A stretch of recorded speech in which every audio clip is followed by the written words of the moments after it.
सर्वभूतेषु शक्तिरूपिणी संस्थिता। नमस्तस्यै नमस्तस्यै नमस्तस्यै नमो नमः। नमस्कार दोस्तों, शारदीय नवरात्रि की आप सभी को बहुत बहुत बधाई। माता रानी आप सभी की झोली खुशियों से भर दे। इस साल के नवरात्रि काफ़ी खास होने वाले हैं, क्योंकि इस बार जो शारदीय नवरात्र आए हैं वो सूर्य ग्रहण की ठीक बाद आए हैं। और शारदीय नवरात्र में इस बार माँ हाथी की सवारी करके धरती लोक पर आई हैं। जब भी माँ हाथी की सवारी करके धरती लोक पर आती हैं तब वह अपने भक्तों के दुख, रोग, दारिद्रता को हरती हैं और सब जगह संपन्नता और खुशियाँ लाती। इस बार की नवरात्रि काफ़ी शुभ और मंगलकारी है। नवरात्रि देवी के 9 स्वरूपों को समर्पित होती है। नवरात्रि के अष्टमी और नवमी पर कन्या पूजन करके आपने जो 9 दिन तक माँ की सेवा की है, माँ की आराधना की है, भक्ति भाव से जो जोत जगाई है, उस सभी सेवा का पुण्य फल जब हम अष्टमी और नवमी को कन्या पूजन करते हैं तो उस सभी का संपूर्ण फल हमें प्राप्त हो जाता है। तो अष्टमी और नवमी को कन्या पूजन करें, और कन्या पूजन किस तरह से करें, कौन कौन सी सावधानी रखें, यही सब हम इस वीडियो में आपको बताने वाले हैं। वीडियो को ध्यान से सुनें, बिल्कुल भी स्किप ना करें। यदि इस तरह से बताए अनुसार आप कन्या पूजन करते हैं तो आपको 9 दिन के व्रत का संपूर्ण फल कन्या पूजन के बाद प्राप्त हो जाता है। और मान लो प्रकृति भी ये सब संकेत दे रही है। नवरात्रि के शुरू के दिनों में ही मध्यम मध्यम सी बारिश हो रही है, पत्ते और फूल झड़ रहे हैं, मौसम कुछ सुहाना सा हो गया है। ये मानो सभी चीज़ें संकेत दे रही हैं कि इस बार के नवरात्रि काफ़ी खास है और काफ़ी मंगलकारी है। तो इन नवरात्रों में माँ की सेवा करें, माँ की आराधना करें और माँ को प्रसन्न करने की पूरी कोशिश करें। नवरात्रि 9 देवियों को समर्पित है। नवरात्रों में माँ की उपासना, चवारे, अखंड ज्योति के साथ साथ कन्या पूजन का भी बड़ा महत्व है। ऐसा माना जाता है कि माता व्रत, उपवास, पूजन इन सब से उतनी ज़्यादा खुश नहीं होती जितनी प्रसन्न वह कन्या पूजन से होती हैं। नवरात्रि की अष्टमी और नवमी तिथि को ही कन्या पूजन करने का विधान है। तो आप नवरात्रि की अष्टमी और नवमी पर कन्या पूजन ज़रूर करें। कन्या पूजन से माँ अति प्रसन्न होती हैं और अभयता का वरदान देती हैं। श्रीधर ने कन्या पूजन करके ही माँ से वरदान प्राप्त किया था। माता के नवरात्रि में कन्या पूजन, यज्ञ, हवन, बड़े बड़े पूजन और स्वर्णदान, गौदान के समान ही बड़ा ही पुण्यकारी और लाभकारी है। बड़े ही फल को प्रदान करने वाला होता है। कन्याओं को भोग लगाएं और उन्हें कुछ श्रृंगार की सामग्री भेंट स्वरूप दें, जिससे वो प्रसन्न होकर आशीर्वाद दें।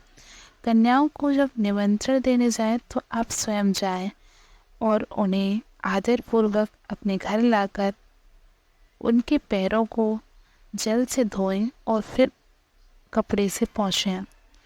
फिर उन्हें किसी साफ जगह पर बढ़िया आसन बिछाकर बिठाएं।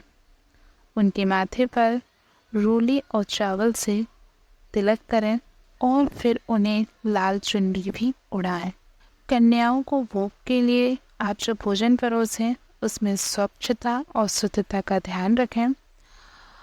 भोजन कोशिश करें कि भोजन आप स्वयं बनाएं। आप अपने हाथों से अपने घर पर ही भोजन का निर्माण करें। भोजन में खीर, पूरी, चना, हलवा बनाएं।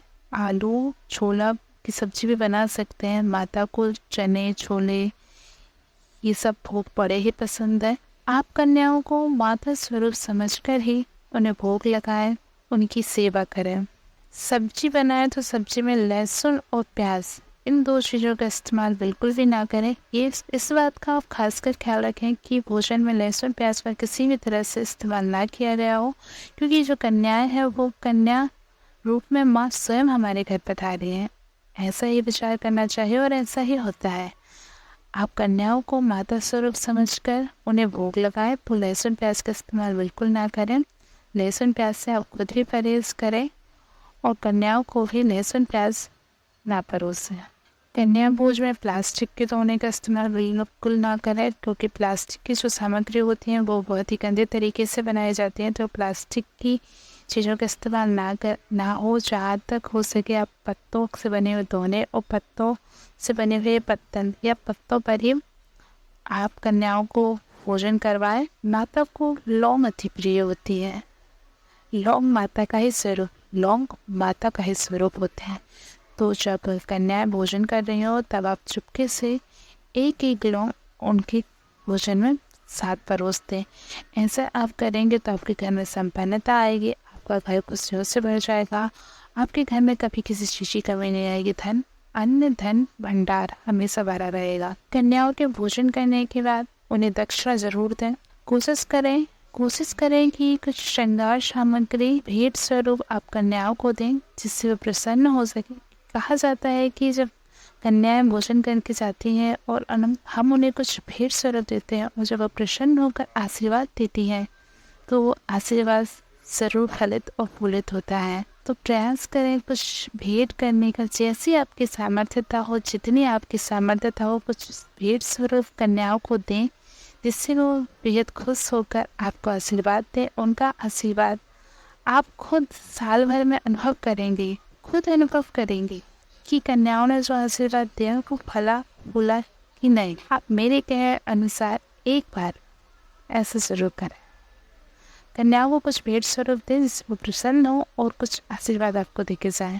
बड़े ही प्रेम से उनको विदाई दें और जब कन्याओं को विदा करें तो आप उनके चरण जरूर छुएं। चरण छूकर कन्याओं को विदाई दें। और इस बार इस तरह से आप यदि कन्या पूजन करते हैं तो आपको संपूर्ण फल की प्राप्ति होगी। आपने जो व्रत उपवास किया है, जो 9 दिन व्रत रखा है, उपवास किया है, उसका संपूर्ण फल आपको प्राप्त होगा। क्योंकि व्रत करने के बाद जब हम अष्टमी और नवमी को कन्या पूजन करते हैं तो इससे हमारे व्रत का संपूर्ण फल हमें प्राप्त होता है। जय माता दी। मिलते हैं अगली वीडियो के साथ। यदि वीडियो अच्छी लगी हो तो लाइक और शेयर ज़रूर करें और यदि आपने अभी तक हमारे चैनल को सब्सक्राइब नहीं किया है तो जल्दी सब्सक्राइब करें।